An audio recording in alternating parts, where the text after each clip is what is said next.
पहले voter list से निकालेंगे, फिर देश से निकालेंगे। यह देश कोई धर्मशाला नहीं है।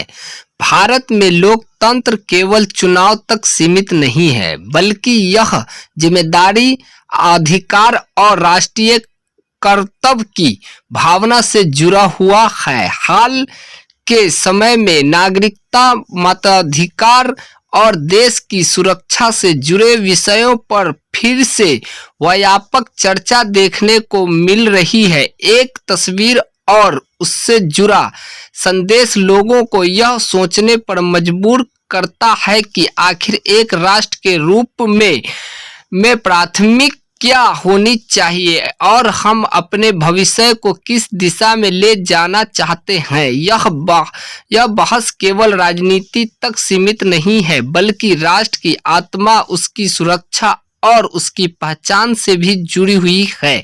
भारत कोई साधारण भूखंड नहीं है, बल्कि यह एक सभ्यता है जो हजारों वर्षों से संस्कृति, परंपरा और मूल्यों को सहेजते हुए लोगों बढ़ती रही है। यह नागरिक होना केवल कानूनी पहचान नहीं, बल्कि देश के प्रति निष्ठा, सम्मान और जिम्मेदारी का प्रतीक है।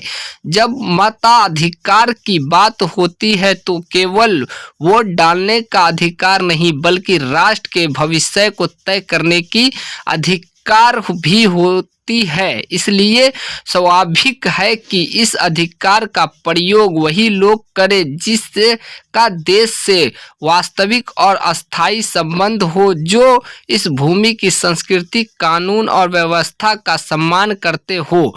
भारतीय जनता पार्टी की सोच हमेशा से स्पष्ट रही है कि देश की सुरक्षा, सामाजिक संतुलन और राष्ट्रीय हित सर्वोपरि ही होने चाहिए। मजबूत सीमाएं, सकल अतिरिक्त सुरक्षा, पारदर्शी शासन व्यवस्था और नागरिकों के अधिकारों की रक्षा, यह किसी भी मजबूत राष्ट्र की पहचान होती है। बीते वर्षों में